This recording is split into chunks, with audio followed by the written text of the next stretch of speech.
Network, where we're the worldwide community empowerment group where we speak life into the community. Log us on WCEGTalkRadio.com. Watch us on live television, smart television, Roll Coach, cable channel, your YouTube channel, Facebook, LinkedIn, and fan base, and Blue Sky. I am your host for the next hour. My name is Damita Chatman.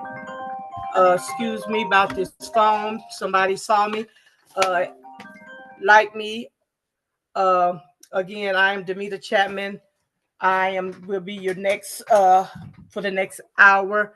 Let me say this. This is disclaimer. Everything that is said today will be the opinions of the host and guest and not the producer. Thank you. Again, thank you for the phone. My name is Damita Chatman. Thank you, Commissioner Chair, for taking my call.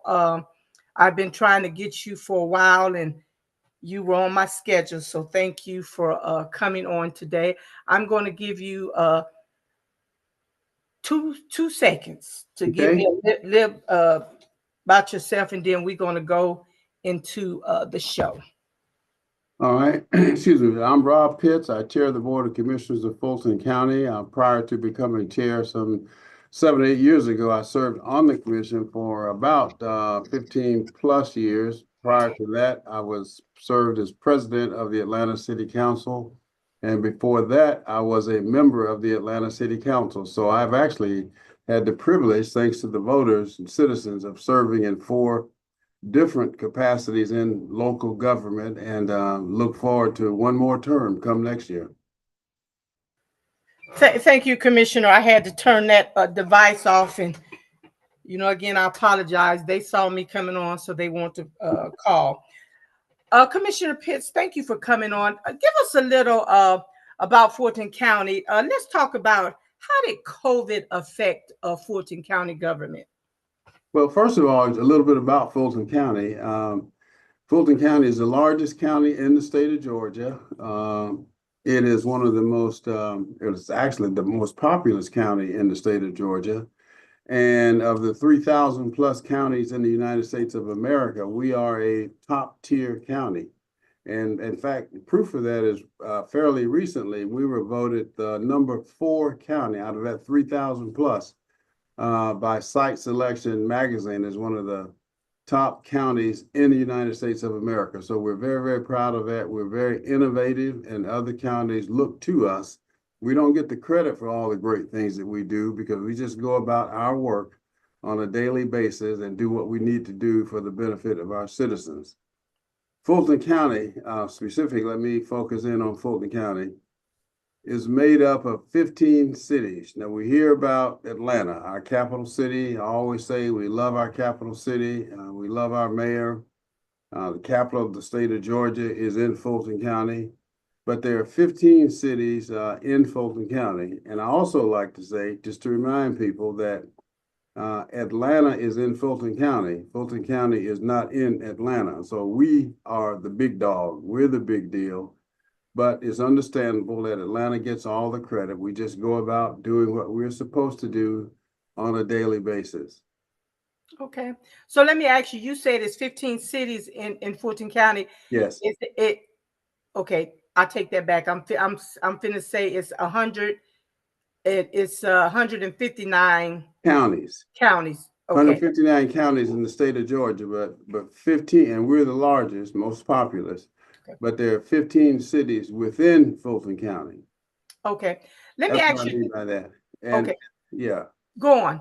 And everybody knows Atlanta, and I always have a little exam that I do, a pop quiz. If people can name the 15 cities, and most people can't, if they can get maybe 5, 10, sometimes even 12, but there's one that nobody ever gets. And that is, you got any idea? It's the smallest of the 15 cities. It's near Roswell. Is it Sandy Springs? No. Sandy Springs is big. Sandy Springs big. Yeah. Roswell, Sandy Springs. It has its own mayor, own city council. Johns Creek. No. Tell me. Mountain Park. Never heard of it. Yeah, Mountain Park is one of the 15. Wow. Yeah. Never heard of it. Yep. Oh, wow. Interesting. So own mayor, own city council, all of that. But it's just a little, it looks like a little hamlet, if you know what I mean, like a little village in Europe someplace. But it's right there, right next to Roswell. And you never hear about that. No, you never hear, but it's one of the 15. And you never hear them in the news. You don't never hear nothing. Nothing. So how many city council do they have? How many what? How many council people do they have? I'm not sure of the exact number. Probably 4 or 5. I think the population is only about 1,000, if I remember correctly. Okay. Yeah. So that's why you don't hear nothing about them. They they just mind their business. That's exactly right. Yeah. Okay. Let me ask you a question. Let's talk about. Well, you asked about COVID. COVID. Yes. COVID. How do we manage doing COVID? Well, truth of the matter is, I spent, time really flies. I, along with the county manager, Dick Anderson, and then county attorney, Patrice Perkins Hooker, the three of us, and occasionally the CFO, but the manager and I in particular, we spent every day, Monday through Friday, sometimes Saturdays and Sundays, here at the county during that 2.5-year period when everything was shut down as a result of COVID. The reason we did so, I just felt that as chair of the Board of Commissioners, that I had a responsibility to be here. And thank God I never got COVID during that period of time. In fact, never have had it. Again, thank God for that. But I felt that it was important for me to be here, sort of like in a command center, if you will, in case something were to go wrong, where I would be needed or the manager would be needed, so we could direct things from here.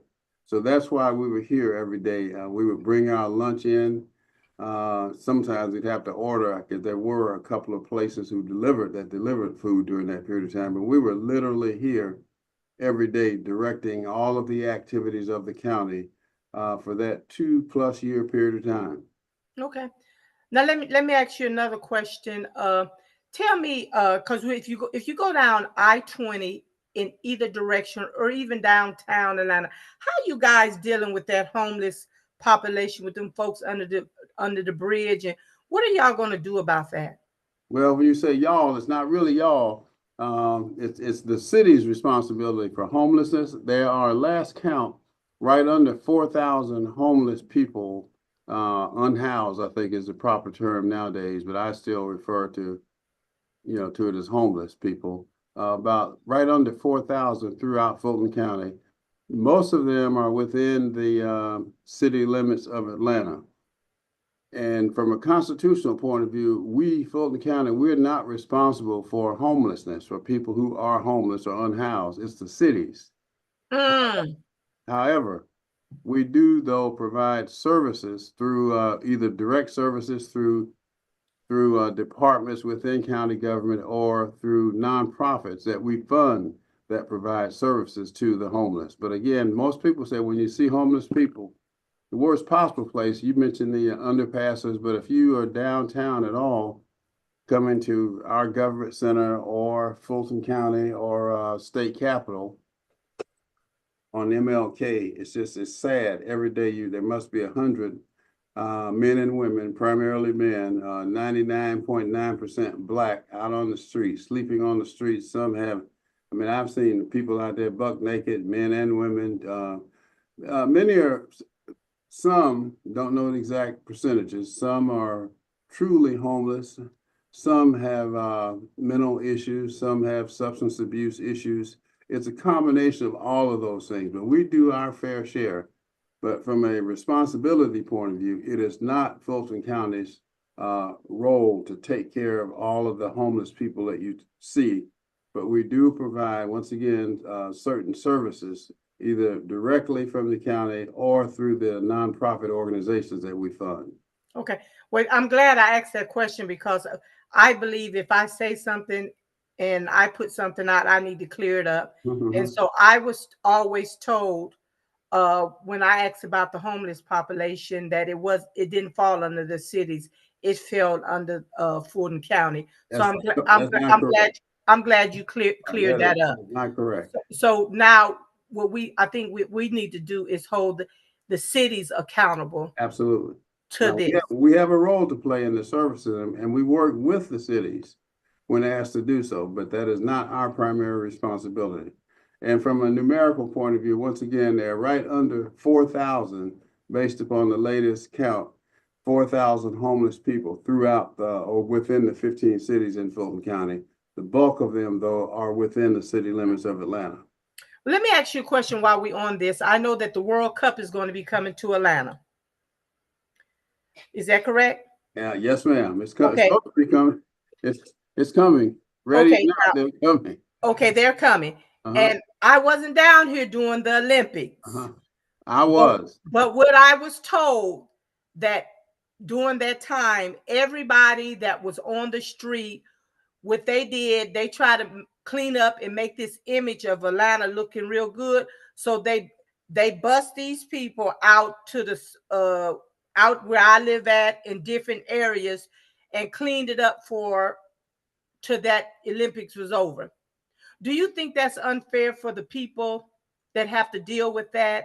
And it's unfair for elected officials or people in, say, power to do that to those people? I don't know whether it's unfair or not, but you do try, and it's not unique to Atlanta during the Olympics, and it won't be unique to Atlanta during the upcoming World Cup. But people try to, elected officials, Chamber of Commerce types, they want to, put their best foot forward, so to speak, and have their city shown in the best, light possible. And you can't do that if you have a homeless population, if you have boarded up buildings. That's why you'll be seeing, as we did in 1996 for the Olympics, there'll be efforts to fix up boarded buildings, to paint, beautify, if you will, and to remove the unhoused people out of public view. Public view meaning in close proximity where the visitors are going to be, because this World Cup, just to put it sort of in perspective, it's like the size of 3 or 4 Super Bowls all at one time over an extended period of time. So it is going to be a really, really big deal for Atlanta, for Fulton County, and the state of Georgia. And I'm just hoping that we are, we're ready. I have some concerns as I speak to you today. We at Fulton County, we've not been directly involved yet, and the clock is ticking. It's probably right about 400 days before the World Cup is here. In fact, there's a preliminary series of soccer games this year. I forget what you call it, but it's like a prelude to the big deal, which is next year. So that'll give us a trial run. You probably read and heard about the, discussion that's going on between the city of Atlanta and MARTA, specifically about the 5 Point station, because that's going to be the main station for public transportation. And there's a dispute going on there as to whether it's going to be open or closed, whether it's going to be construction going on or not. I'm hoping that they can, cooler heads can prevail so that they can work that out and have it look presentable while people are here. It's not going to be closed, but certain portions of it may be closed. But that's a sort of a behind the scenes fight that's going on between MARTA, the leadership at MARTA, and the leadership at the city of Atlanta. Once again, we, Fulton County, we have nothing at all to do with that, but it's in spitting distance to, our Fulton County government. Right. So we are, really are concerned about it. Well, let me ask you a question, and then I'm going to get off that topic because I can stay on that all day. I heard you say they're going to fix up these buildings and basically put on a face that really isn't there. I call it, they're going to be hypocritical for a couple of days. That's all the way I see it. Let me ask you a question. If they can put those people and move those people away for that World Cup, why can't they go and just get a abandoned building and open up a homeless shelter for those people? Now, the ones that want to come, and the ones that don't want to come, don't come. Why couldn't they do that and try to put a Band-Aid on something that's a temporary Band-Aid? Well, that's tried and frequently that's tried. And in fact, there are efforts right now to build more housing, to just like you're talking about. But what what I'm told is that many of the people, when you provide or offer housing to them, they don't want the housing. Offer a job to them, they don't want a job. So they're just, again, substance abuse problems and mental issues that that are prevalent among this group. Now, that's not to say that everybody on the street falls into that category, because there are some people who, we're all, in many cases, and I say all, many people living, paycheck to paycheck, people getting laid off now. In fact, some of these Doge people, I guarantee you, will end up homeless. There's a story every now and then about someone. There was one recently about this Spelman graduate who's already all over the news, had been hugely successful, for years, and all of a sudden things went bad. She ended up on the street. So none of us are, immune from it happening. So there are efforts, though, to find build housing for them. In fact, I'm aware of several efforts, not only in Atlanta, in and around downtown Atlanta, but in other surrounding cities as well. Okay, good. Now let me ask you this question. Last week, Fulton County and Union City did something great in that city. It's finna bring primary care Grady out there. Tell me, how did Fulton County, and I'm going to be getting with the mayor over there to interview him. Tell me, how did Fulton County help in that process? Well, now I can talk about this one all day long. The facility is going to be in Union City, but that was an effort between Fulton County government and Grady Hospital System. Be real clear about that now. Everybody and their brother is trying to take credit for that now. But I've been working on that for behind the scenes. You know how I work. I mean, I like to get things done behind the scenes before going public with it. This has been going on, and we've been working on that. And last week was a culmination of all of that hard work. But not just me as chairman, but our county manager and others here to bring that to fruition. It just happens to be that Grady bought the 40 acres in Union City. In Union City for the freestanding emergency facility. Okay. There's also enough land, which what I call that is phase one of what. Now, you've heard me talk from day one. That, to me, from my point of view, it is a promise that I made, and it's a promise that I kept, that there would be first-class medical care in South Fulton County for the people in South Fulton County. Phase one, this freestanding medical facility, emergency facility. Second phase got 40 acres now. Second phase will be professional medical buildings where doctors, nurses, etc., can go in, private practice people who want to be near the freestanding medical facility. That's phase two.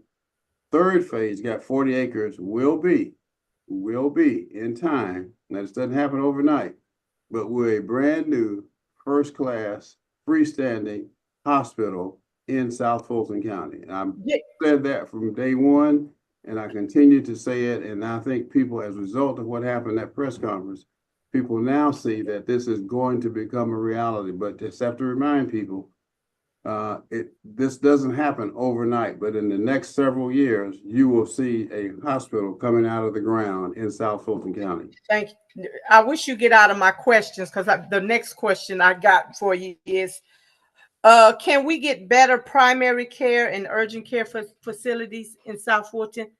You planning to? That's what this is going to evolve into, right? With the freestanding emergency facility, the professional medical buildings, and the freestanding hospital. That's all coming. It'll be a major complex in South Fulton County, and it's right. In fact, it's right across the street from our world-class elections hub. There's no place in the country that has an election facility like we have in South Fulton County. I've been to a lot of them, and we are the envy of the rest of the nation. And that was in large part why we were so successful in our just recently completed 2024 elections. Prior to us acquiring that facility, we were spread all over the county. One piece of the election process here, another up north, another down south. But as a result of that facility, we are now able to have everything related to elections under one roof, which is why we were able to run such a smooth election in 2024. Okay. And thank you, because I had questions on that, but you didn't answer all my questions that I stayed up last night trying to get you answer. Let me say this. I had a chance to ride past and go over there to the land where this facility's been. I think it's a great location. The elections hub? Where the hospital is going to be. I think that's a great location. I think it's a great location. So I want to say thank you for doing that. Let me ask you a question. Will there be more mental and health and behavior centers available in Fulton County? Yes, ma'am. In fact, we had actually a groundbreaking and an opening at the old facility was called Oak Hill Facility. We renovated that. Now it's one of the finest in the nation for mental health. And in addition to that, we just got a grant thanks to Representative Jan Jones. She's criticized a lot, but she's really been good to Fulton County. She's the one that's primarily responsible for us getting the money for a new mental health facility in North Fulton County. But in addition to that, Mr. Tanner has also said that we need at least 3 or 4 such facilities in Fulton County. So on in the plans for the near future will be another facility in South Fulton County. So Oak Hill is in South Fulton County. The next one is going north, and the next one will be in South Fulton County. We'll end up having 2 such facilities. And these are world-class facilities, very highly trained professional people working there as well. Okay. Well, you don't hear a lot about this, but we all, I mean, at some point have a need for, or know someone who has a need for the services that'll be provided at facilities like our Oak Hill facility. Okay. Let me before I dig in, I got to ask you this because me and you talked about this years ago, and every chance that I get, I always ask you about this. Do you have any plans, and you told me you did, do you have any plans on bringing a senior facility still off of Stonewall Tail in the city of South Fulton? Absolutely. We again, there's we have put money in place for, there's one going to be going up north.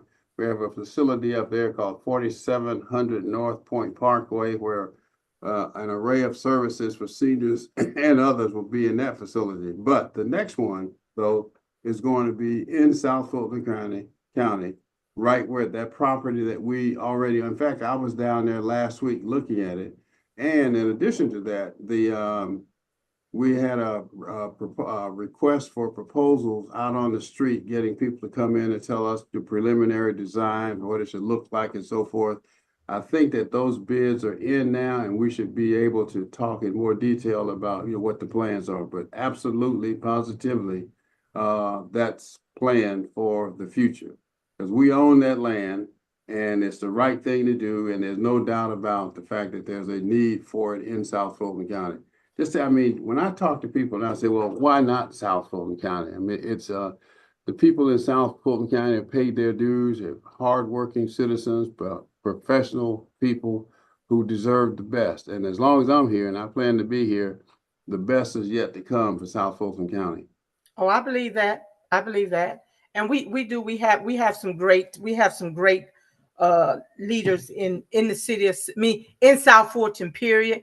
We got a few that we got to work on, but we got, I think we got 8 cities in South Fulton. And we got some great leaderships and mayors. From East Point is doing good, College Park. Let me ask you a question. Now I'm finna get into something that you might not want to talk about, but I think we ought to talk about it. Okay. Let's talk about Fulton County Jail. Okay. What do we need to do to solve some of the issues down there? I know that you gave them more money. The count where you didn't give it to, but it was in the budget. What can we do to solve some of them issues about? I know, look like every time you hear on the news, you hear of another killing or the employees bring in contraband in, and what can we do to clean up that culture down there? Well, let's talk about that. That's a great question, and that's one of the challenges for going forward. Let's go back to the beginning. All of the jail, our jail, the Rice Street Jail in particular, has been and continues to be in the news because of overcrowding. So when it was overcrowded, people, sleeping on the floor, and it's been going on for years. The overcrowded jails are not unique to Fulton County. That's a problem nationwide. It's a problem hiring people to work in jails and prisons is a problem nationwide. But the idea that to solve the overcrowding problem is to build a brand new, bigger jail doesn't solve the problem. And that's what I have maintained from day one, which is why I never supported, personally never supported spending $2 billion to build a jail when there are other needs out here. And then more importantly, a bigger jail doesn't solve the problem as to why the jail is overcrowded. Fulton County government's responsibility to the jail is the physical plant of the jail to make sure that everything that's needed for the jail to run properly is there. I mean, cleaning supplies, things of that nature. The Fulton County Board of Commissioners, we have nothing at all, nothing at all to do with the management of the jail. That's the sheriff's responsibility. And every report that has come out has said that. But it continues to be reported incorrectly in the media that the Board of Commissioners somehow is responsible for the conditions at the jail. Nothing could be further from the truth. If you look at it, when people are arrested and they go and are placed in our jail, legally they should be charged within 90 days or let go. Now I'm simplifying this now, but that's sort of the rule of thumb. Be charged or let go. But we have people, I have relatives in our jail. I mean, at every moment, any moment in time, I have blood relatives in our jail. So I'm very familiar with it from a point of view of chair of the committee, but also from a personal point of view, having relatives in that jail. Why are they in the jail? They're there and it's overcrowded because they're not being charged within that 90-day period of time. You have people in that jail who've been there for 30 days, 60 days, 90 days, 120 days, 380 days, 1 year, 2 years, 3 years, and on and on. Then, so when they finally get moved or charged and go through the court system, what happens? Well, in some cases, in many cases, the judges aren't working. And what do I mean by that? And the reason I know this is because we track it. So it's not just talk. We know which judges are working full-time. We know which judges are not working full-time. Some of them will go to work at 10 o'clock, leave at noon. Some will go at noon, leave at 2, out playing golf or whatever else they do during the day rather than hearing cases. That's not all of them. And we've studied this. And in addition to that, the ones who are working, they come to my office and tell me which ones are not working. So I know that it's factual. So we got 2 or 3 things going on here. Sheriff's responsibility is to take care of the prisoners or inmates while they're in the facility, our facility. It's the DA's solicitor there to charge them and move them through the system. Then it's the judges and the courts who are supposed to hear their cases. So when it all gets bogged down, you really, really look at it and consider the whole thing. Building a brand new $2 billion with a B, $2 billion jail does not solve the problem. I have maintained and still do that taking certain corrective action. And at last, the board came around to agree with me so that now there's no more discussion about building a new jail. And in fact, on top of that, we're now, we're under a consent decree with the U.S. Department of Justice. They came in and looked at our jail because of you referenced the murders and the problems that had been going on in our jail. They came in, took a look at it, did a report, and they did not conclude that we needed a new jail. There's certain things they're going to have to do. The sheriff's going to have better training, all of that stuff. Certain things that the county is going to have to do in terms of fixing up parts of the jail. but no one has said that we need a new jail. That's just talk. That's just, yes. Let me ask you a question, and I don't want to get you in no trouble, No. and I don't mind getting in trouble, but I got to ask this question because I read a lot of stuff on social media. A lot of people send me a lot of stuff. Do you think it's the culture that we're in? Sometimes leadership don't know how to separate friendship, organization, BS, and etc. Do you agree with me? I totally agree with you. Totally agree with you. That's why we end up with, well, that's why we end up nationally and locally with some of the elected officials that we do. When my chief of staff, everybody knows Harriet Thomas, and I, we tell her all the time, she said, you shouldn't say that. Well, I say it anyway. It's the voters who are responsible for some of this. Who do we vote for? Do we take the time to really look at what the candidates stand for, look at their records, what they've stood for, not only what they stand for, what have they done in the past, rather than making, empty promises? Well, typically we'll vote for somebody, well, we went to school together. Absolutely. We're frat brothers. We're sorors. Our kids play together. We worship together. Well, that's no reason to vote for someone. I agree with you. I agree with you. Let me ask you this. So that's going to be incumbent upon people like me and you to get our people in our community in particular to understand that we need good people in office, no matter what they look like. Absolutely. And I think that's what some of the problems that we have now. We so caught up into, I think, friendship, organizations, who you know. It is what it is. Let me ask you this question. Do you, I heard you just say this. Let's talk about the court system for a minute, because I know the Fulton County has a budget for the court system. Is that correct? Yes. Back here, I did some research about the magistrate court. They were looking for a little bit more money to hire people to help with the service down there. Do you think getting more people in place will move things along? And I just heard you say that some of the judges is work half of the time. They playing golf or doing whatever, but they supposed to be in the court system. I think that's something that the voters need. You open the door, and I'm going to look into that.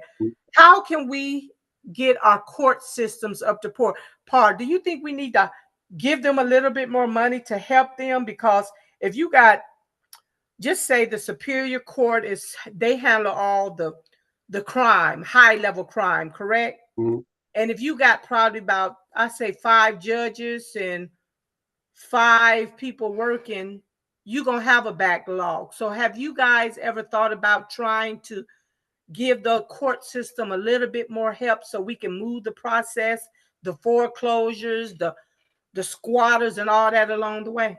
We do. And in fact, from a financial point of view, we provide them what we consider to be adequate funding to do their jobs. In addition to that, this year, as a part of our legislative package with the Georgia General Assembly, we asked for more judges in Fulton County. I think we were granted 2 or 3 more, which we're going to have to pay for. But we will have more judges, and we'll be, and in fact, at our last Board of Commissioners meeting, a group of judges and people from the criminal justice system came before us to explain a new streamlined program that they've come up with that we all are excited about and think that it's going to help move cases along even faster. And the beautiful thing, to your point, and contrary to your point, it's not always about more money. In fact, this plan that the judges, there were maybe 5 or 6 or 7 of them who came before the board, they said, and we can do all of this, commissioners, without any additional funding, which was, music to my ears. But it's just a matter of being creative and having people do their jobs. Working in government, I mean, our people are well paid. They have great benefits, and really, I mean, they always say, well, I'm going to leave and go to the private sector. I challenge most of them to leave here and go to the private sector and get the salaries that they make here and do as little work as they do compared to what they'd have to do in the private sector. It's just not going to happen. Okay. I got a question that somebody sent. How will the federal DEI decisions impact Fulton County, or will it? Probably not at all. You know, there was when I was on the city council many, many years ago, two gentlemen, Ira Jackson and QB Williamson, used to say all the time, so look, a lot of times we can accomplish more without putting stuff in writing. Just do it. And what they meant by that, put in these quotas, but we're going to hire this many of that and so many of this.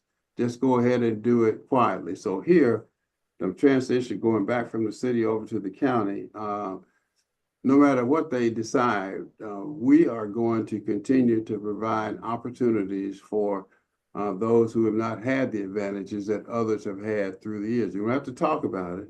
It's just like, well, you just do it. And people, and it's so ingrained in people who want to do business with the county, they know that when they come to the county for business, for a contract, if they don't come with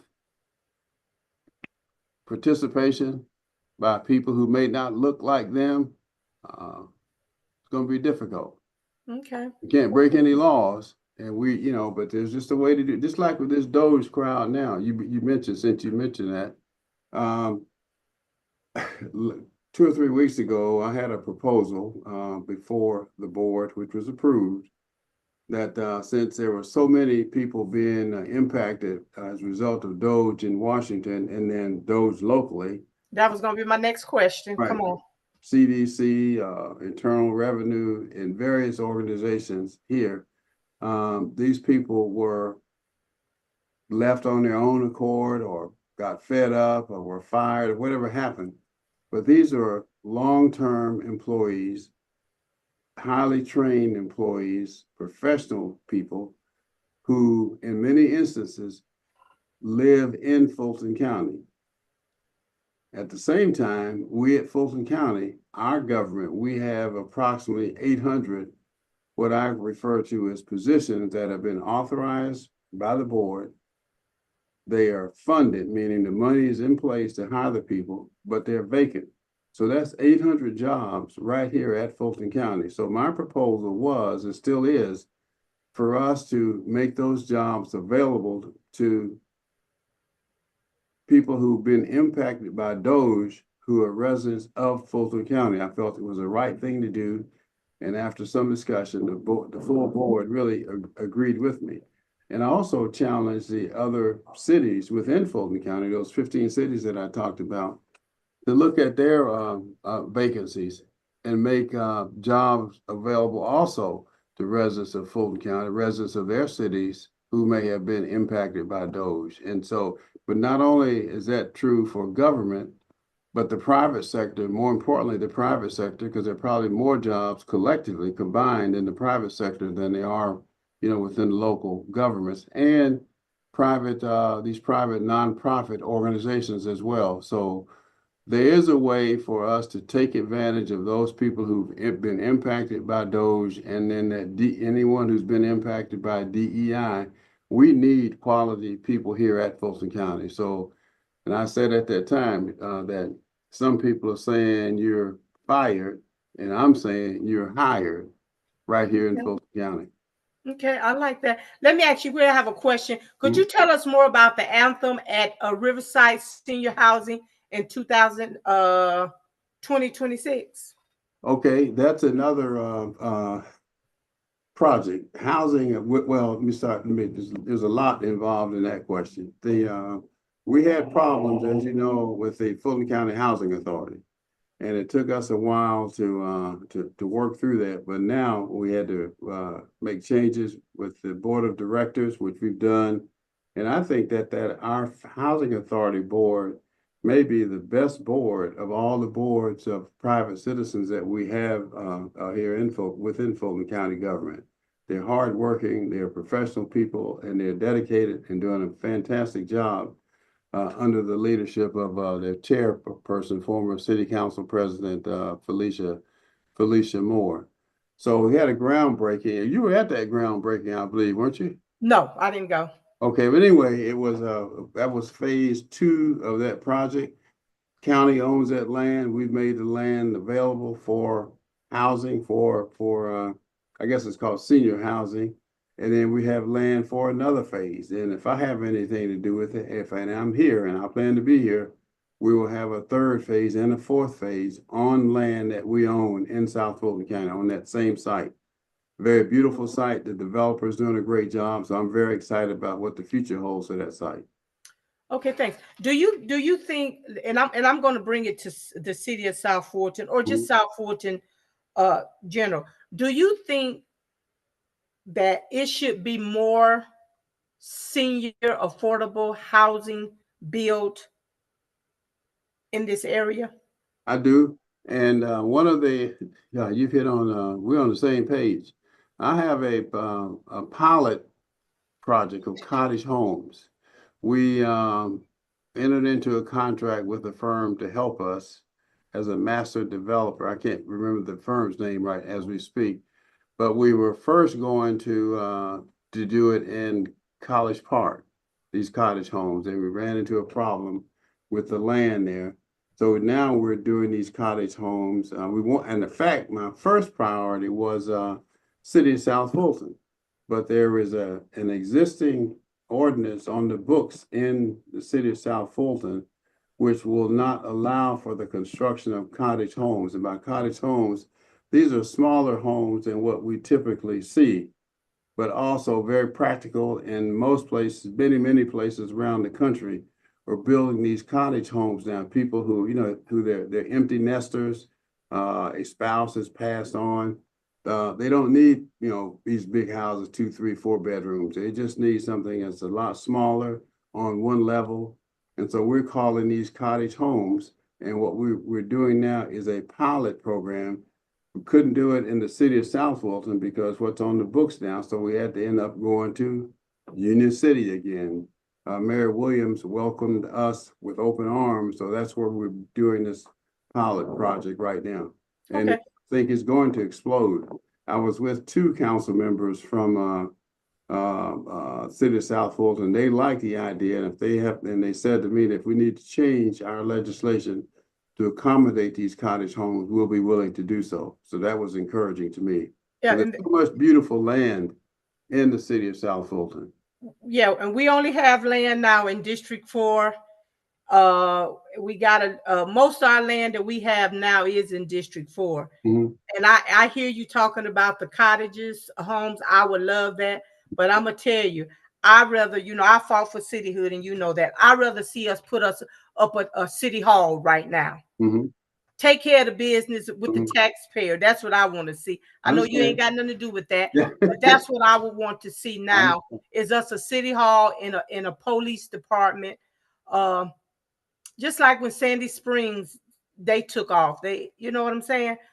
We got to make the decisions, and we can't keep flip-flopping on decisions to make you feel good this year and then you change it. You got to stay the course. I agree with it.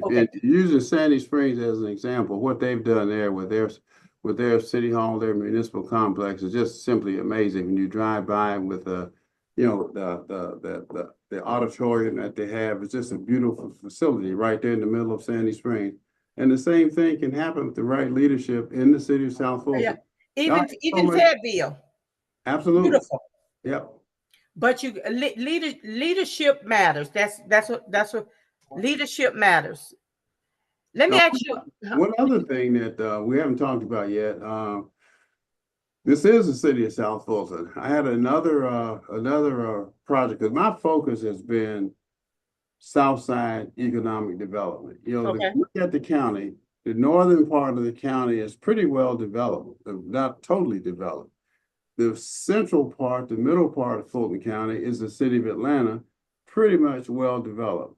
The opportunity for development is in South Fulton County. And that's been my focus. No disrespect to Atlanta, no disrespect to the northern part of the county, but my focus has been, is, and will continue to be the development of South Fulton County, the southern part of Fulton County. And to that end, in the city of South Fulton, and this is, I have to say I in this case, because I've been working with Dr. Victoria Seals from Georgia, not Georgia Tech, Atlanta Technical College. Mm-hmm. And we are building a school in South Fulton County for logistics and truck driving. And that's so that when you see those big old trucks out, they have to have a special license. I think it's called a CDL, and logistics is what these in these big, huge warehouses like UPS on the south side. That's logistics, moving this stuff around. So there's a school that we're going to have. We'll be able to get probably 300 or 400 students a year, and the graduates from this school, which is going to be in the city of South Fulton, they'll be making $90,000, $95,000, $100,000 plus each year. So I'm really, really proud of that, and that's underway. We had the groundbreaking a couple of years ago. Let me Yes, and we just let worked. me ask you: is that the one over there off of Stonewall Tail? I'm not sure what the exact location is. Okay, I think someone took me to. We haven't broken ground yet. Okay, I went to a place by the school. Okay, got you. We own the land. The county owned the land. That's our contribution to it. Let me ask you a question, and this might have to do with a school board question, but since you're Fulton County, how will the shutdown of the Department of Education impact Fulton County school system? Well, that is a school board question, but I mean, if you listen to the words that that are coming out of Washington, want to give power back to the states, and I'm not an educator. Whether you talk about local control, I mean, some will make an argument that, well, we know more about what's needed on the local level than, senators and members of Congress, the representatives do in Washington about what's needed in Fulton County with Atlanta, or for the city of Atlanta Public Schools, or the Fulton County Schools. So, and some will say that's not a bad thing. On the other hand, if you look at the history of what states did going back many, many years ago, the states were the problem. So it took the federal government to get involved to straighten things out. So I guess there's a couple of ways to look at it, but I'm optimistic though that because we're doing a much better job from an educational point of view with Atlanta Public Schools and also with the Fulton County Schools. We do need to do more. But we are making some progress, and I'm just hopeful that the dismantling of the Department of Education will not negatively impact education in the state of Georgia, because I was listening to something yesterday. People used to say you should thank God and praise God for the state of Mississippi because they were always lower than Georgia. But now I'm told that whatever has happened in Mississippi, their third and fourth graders now are one of the tops in the country. So we have work to do, but I'm optimistic though that there's going to be an increase in ongoing effort in education, particularly at our elementary school levels. Because and what I'm hearing, and again, I'm no social worker, no expert in it, but I do read a lot. And what I hear, what I read is that if we can put our resources, elementary school, and with elementary school, I'm talking first, second, third, fourth grade, because there is a school of thought. If you have not gotten to a child by that third or fourth or fifth grade in today's environment, you don't have a prayer of saving that child. So maybe it's going to pre-K, starting at pre-K. Absolutely, a reversal in thinking, putting more resources in pre-K versus building $2 billion jails to hold people.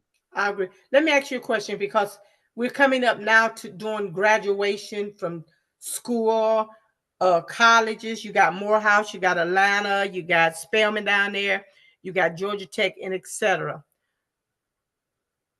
Will some of those graduates be able to get employment at Fulton County government? Absolutely. Remember I said we have 800 jobs available. And in fact, I'm talking with our human resources person now about having a job fair in conjunction with some of the other cities on the South Side in particular, cities that have jobs. I mean, you name it, medical directors on down. So there are plenty of opportunities. And some people, money is not their motivation. They want to do good. They get a good feeling. But you also working for county government. I mean, these are not, we have adequate, good in many cases, better than average salaries, but our benefits are probably second to none working in government and Fulton County government in particular. So this is a good place to work. I'm here and I've been here and plan to be here. And we're going to make sure that we reach out and try to keep as much Georgia talent here in Georgia, in Fulton County as possible. Let me ask you a question. I hear you say you've been there. Do you believe that working across the aisle get things done, or do it hinder stopping things from getting done? It gets things done. When I talk to our senator, both, but Senator Warnock in particular, he takes pride in the fact that he has the highest rating for working across the aisles. You cannot get anything done unless you're talking to people who don't look like you, who may belong to a different political party. You have to have those connections in order to get things done. So from my point of view, is rather than being, mad and calling people names, let's get to know people on a one-on-one, because a lot of this is relationships. I can call somebody now, I can call up the governor, have his cell phone number, say, Governor, I think you're headed in the wrong direction on this issue, or Governor, Fulton County needs some help. Like I use the example with Representative Jan Jones, Republican. I just gonna ask you about her, but you go on. Yeah, but she, some may like her, but that woman has been good to Fulton County. And I think it's because I have a personal relationship with her. I don't call her names. I mean, she just does what she does quietly. She's a resident of Fulton County, and she's not going to do anything to hurt Fulton County. So calling her names is not going to help. Gotcha. And it's funny for you to bring her up, because I was going to be reaching out to Senator Jan Jones and getting her on the show after come back from the fall. Let me ask you. Mm-hmm. It was a controversial bill that she sponsored under the Gold Dome, and it passed. What was it? Yeah. I think it did something to taking money from the school. Basically that the seniors wouldn't have to pay taxes or property taxes, something like that. You familiar with that bill? I'm not familiar with that one, no. Okay. Well, before I won't even talk about it, then I'll just wait and get my research and get her, because I want to hear from her. Mm-hmm. Let me ask you this. Do you think leadership matters when it comes down to taking care of the business? There's no doubt about that. I mean, again, we talked about the types of people in some instances who are being elected because the voters are not paying attention. They're voting for people that they know, went to school with, sorors, fraternity brothers, things that live on the same block. But that has to change. And I think that we need to broaden our horizon, broaden our perspective, take the time out to do our homework, because every information is available about the folk who are running for office, not just something you may get in the mail that's negative about whoever is, running against you. But take the time to research the people that you are interested in to make sure that their platform, their program is consistent with what you believe, and that they have the background and the experience and the integrity, and that they're ethical, because we've had those problems in our community. We can it'd be like a rogues gallery if we went back through time and talked about the folk who've been in our community as elected officials and have gotten in trouble. But look at people who are ethical. Is this man ethical? Is this woman prepared, sincere, capable of doing the job? Not just words. You have a lot of smooth talkers, no background, no track record. Some just got to town wanting you ain't gonna pull me in that. I ain't gonna jump in. I'm not gonna jump in there. But I got one question. Save us from each other. Look, we got about 7 minutes. Let me ask you this. Have you guys thought about doing something for the young kids? In my hometown, they have a program called CETA, where they hire the young kids. Have That you was guys a thought? Comprehensive Employment Training Act, I think that was. Absolutely. Yeah. Have you guys thought about giving these young kids jobs, paying them minimum wages, maybe to go so much paper on the street, get them to clean up these streets, work? Have you guys thought about giving something back to these young kids when they get out of school, starting at the age of 15, 16, maybe 14? I started working when I was 14 years old. We do, and we have summer youth programs that we fund each year. Okay. And we'll be doing it again this year. Great. Very important. Not only, I mean, it gives them, life experiences, but a little money in their pocket. They get to understand what work is, and they see the benefit of that work when they get that check. Great. Do you guys have interns coming down there? We have some interns, yes. Okay, great. Let me ask you this, because you said it, and I'm going to ask, and then we can stop folks from wondering and saying, are you going to run for chair again? Yes, ma'am. And there was this, some people said, well, he's not going to run again. Well, nothing could be further from the truth. I've never said that to anybody, and I absolutely plan to run again. Okay. Period. Paragraph. If you hear anybody say that, we're ready to go. One thing about still got it. I'm good at what I heard that. Let me say what this. I do, and I love South Fulton County. I know. Let me ask you this, and then I'm going to let you do your closing.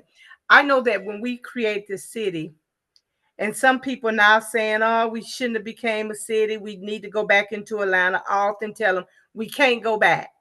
We're here." Do you think, in your opinion, that was the best decision that we could have made? Well, I mean, if you look at Fulton County now, unlike the surrounding counties, meaning Cobb, Gwinnett, Clayton, and who am I missing? DeKalb. They have so much unincorporated land. We don't anymore. We have about probably 99.9% of the land in Fulton County is within a city, which I think is a good thing. First of all, it freed us up from getting involved in city-like services, fire, police, parks, recreation, things of that nature, so we can concentrate on the services that we are supposed to provide based upon the Constitution of the state of Georgia. So I think in the final analysis, it was probably a good decision. I hear what you hear, that there are people in the city of South Fulton who are not happy, who've been embarrassed by certain things that have gone on there, but they have an opportunity to take whatever correction action they want to take come this November. As a matter of fact. Absolutely. Yeah. Absolutely. So fussing and name calling, that's not going to get it. Absolutely. Again, President, I ain't gonna say that. Chairman Pitts, I want to thank you in your closing statements. Give me your closing remarks. Well, I appreciate the job that you're doing. If we had more citizens like you in Fulton County, we would, instead of being a top tier county, we'd be the #1 county in the United States of America. But it's people like you and this program who get the word out to people. People need to be informed. Information is key. There's a lot of nonsense on these telephones and internet and all that stuff. But when you hear it from people in your community, you have the people that you voted for coming on a show to talk about what does he really believe. Let me find out and listen to what he has to say, or she has to say for that matter. I think this is very good work that you're doing, and I'm proud to be with you, and I'm available anytime you want me to come back. I'm happy to come back. And qualifying for my race is qualifying is March of next year. We already started. It's about a year and some months away, but we're fired up. We're ready to go. Well, I got that. Let me see. Again, I want to thank you for coming. You keep on doing what you do. We're going to be paying attention to you. And if don't nobody else hold you accountable, I'm gonna hold you accountable. I'm gonna even call you and tell you when you're doing wrong. You keep on doing what you're doing. And we're gonna keep on doing what we're doing. I want to thank you for coming. We look forward of working with you on the next phase. And again, I want to thank you for getting that Grady started on the South Side. That's a start. So It's a again, start. I want to thank you and all the Fulton County and Vince, the Mayor Vince Williams and all for taking a part in that.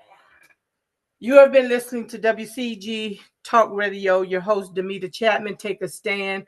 We're here to speak life in the community, bring stuff to the community that you need to know. And I want to thank Commissioner Robb Pitts for calling.